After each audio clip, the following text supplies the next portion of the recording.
Former Russian politician, now Ukrainian politician, who's planning terror attacks on Russia each and every day, Ilya Ponomarev, was in contact with Epstein in a very close manner. They're allegedly planning a coup against President Putin.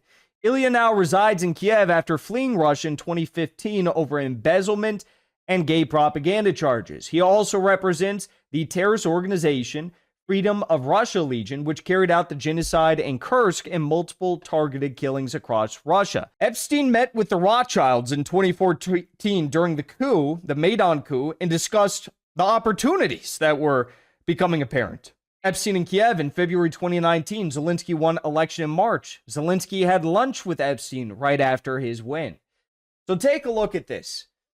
I believe this person's name, Elaine de Rothschild. Ukraine upheaval should provide many opportunities, many. It goes without saying that before the special military operation was launched by Russia, everyone was in agreement that Ukraine was one of the most corrupt countries on the face of the earth, if not the most corrupt, and that there was a lot of really illicit behavior going on inside of Ukraine. Just like most of the, former Soviet bloc states, you had collapse, you had economic misery after the collapse of the Soviet Union. And who went in? NATO went in.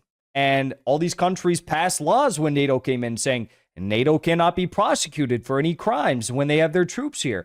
And then Erica Kirk's parents, connected with intelligence, they start an orphanage there, and then girls go missing, and then NATO officials get accused of being a part of it. And then, you get the idea, right? Then no one gets prosecuted, right? So Ukraine was one of the most, it was one of the most talked about nations as being a part of this trafficking that was ongoing. And by the way, you think that stopped in the middle of a war? No, it got 1,000 times worse.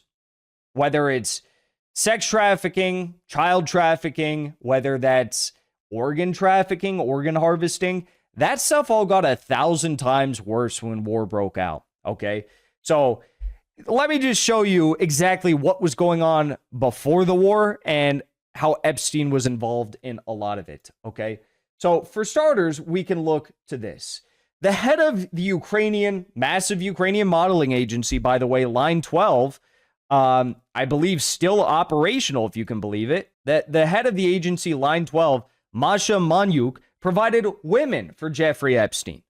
So this woman, still walking free, still fine, still, not in prison. She was providing, Ukrainian, Eastern European girls, I will remind you, girls, to Jeffrey Epstein.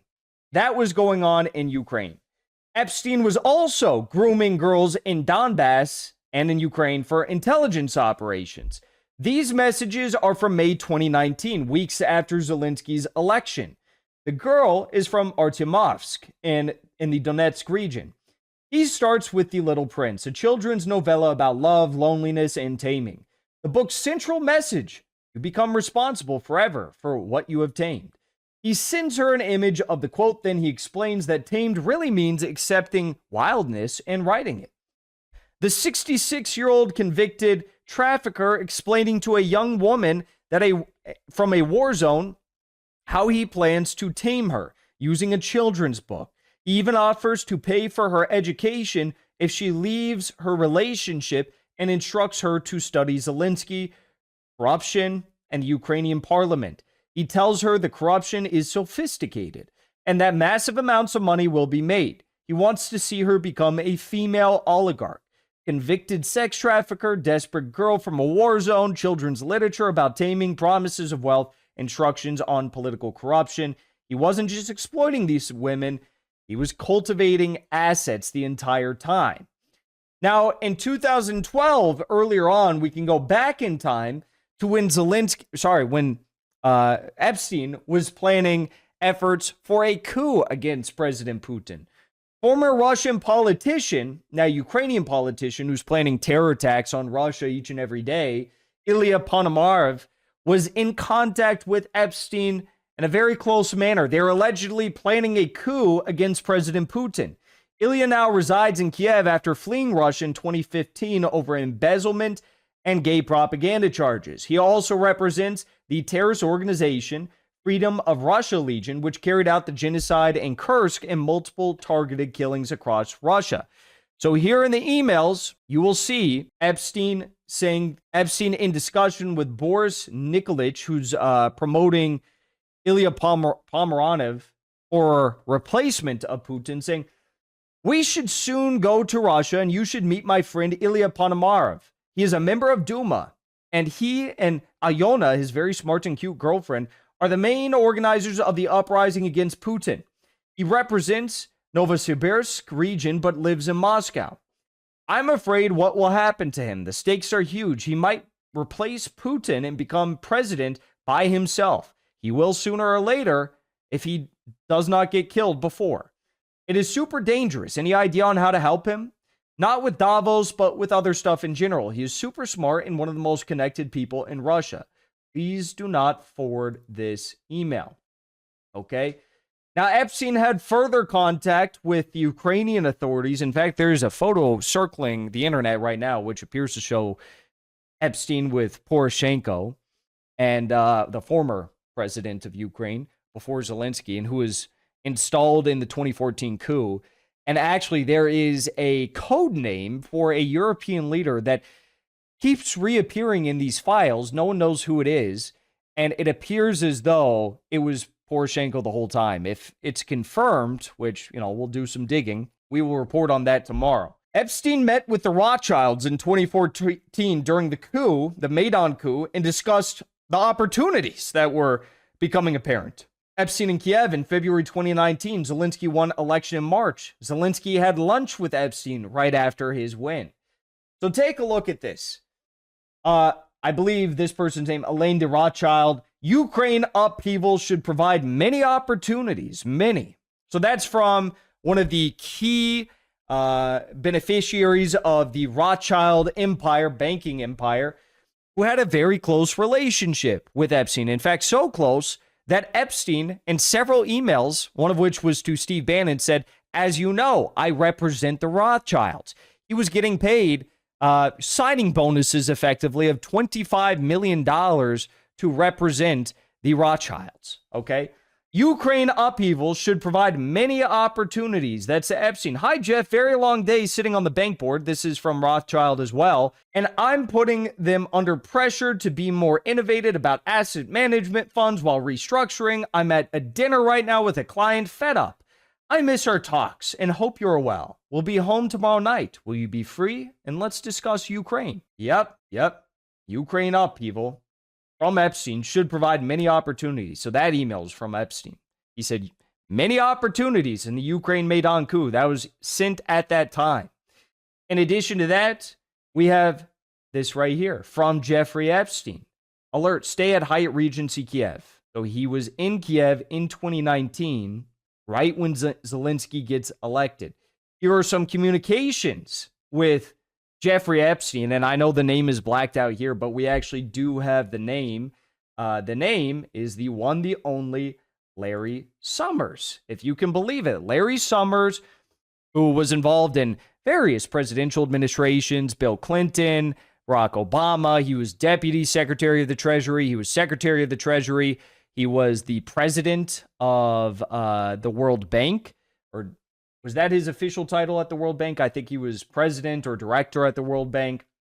Anyways, he's heavily implicated in these Epstein files through and through. So here's Jeffrey Epstein talking with Larry Summers. Ukraine looking for advice, not where to start. So this was in 2019. Zelensky gets elected. Mentally strong is the key to your recovery. Discipline, doing lots of things you don't want to do, taking some time to clear your head.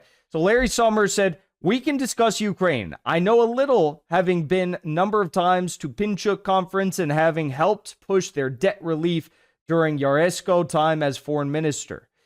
Zelensky is looking for help. Putin dismissive, saying he is run by Israelis. Can you speak now, Larry Summers, president of the World Bank and then Secretary of the Treasury?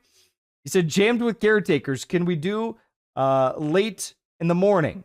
No rush. Tomorrow, best. Free to speak? So there is Jeffrey Epstein talking with Larry Summers after he was talking about, oh, with the Rothschilds, so many opportunities in Ukraine with the Maidan coup, we're going to make so much money. And then he's in Kiev during Zelensky's elections. He's saying that he's meeting with Zelensky. Where do I have that? I have that in here somewhere. He said, I'm in the Balkans on the 20th, arriving in the evening from Bosnia to Kosovo with the big delegation of media. I could do lunch on Sunday the 16th. By the way, I'm visiting Zelensky Thursday. I can do that. Done. So you have all of this crazy. This is literally like something out of some, well, they call this stuff the conspiracy theories, right? They call this the conspiracy theories. As always, you know, the conspiracy theories only ever work when you can only call something a conspiracy theory when you're talking about the rich and powerful and the elite, right? If I told you, 6 years ago that all this was going to happen, war and whatnot, and that Jeffrey Epstein, child trafficker Jeffrey Epstein, was going to be, caught meeting with Zelensky right after he gets elected, having lunch with him, being in Kiev during the elections. In 2014, during the Maidan coup, he was talking about all the opportunities, all the money to be made with the Rothschilds.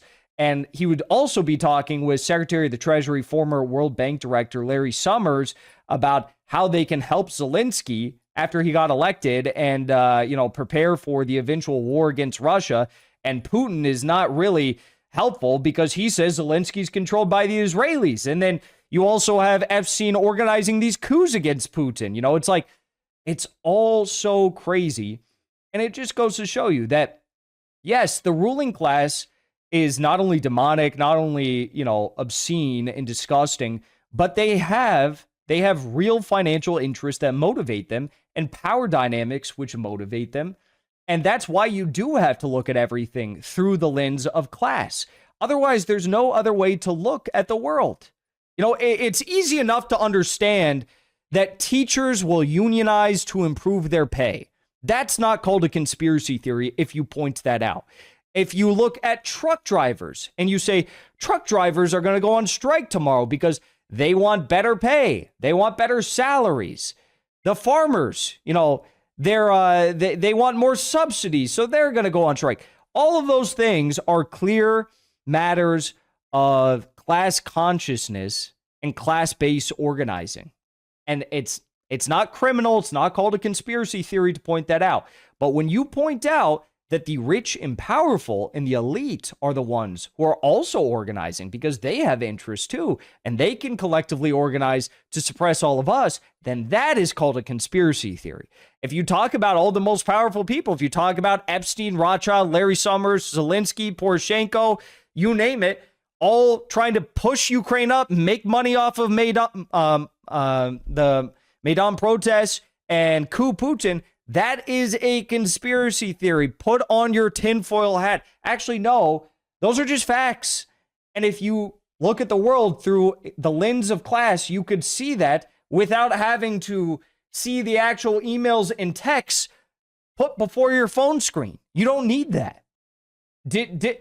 How many of you needed these texts to help you understand what was going on? You knew what was going on. I knew what was going on. Everyone knew what was going on. But some people are actually shocked by this. I'm not shocked by this. I just say it proves what we've been saying. I got banned off of YouTube. I got banned off of Twitter. I got banned off of Instagram, TikTok, Venmo, PayPal for saying all this stuff. And what do we have now? Indication. Before you leave, I want to say thank you for the support because after 2 years of being banned, we are finally back home on YouTube. So be sure to subscribe to our channel and also join as a member on our channel using the link at the top of the description. I rely on the generous support of viewers like yourself to get the truth out to as many people as possible. You can also support the show on Locals or Give Sin Go. The mainstream media and the powers that be are never going to stop attacking us for bringing the truth to as many people as we do. Thank you so much for your support.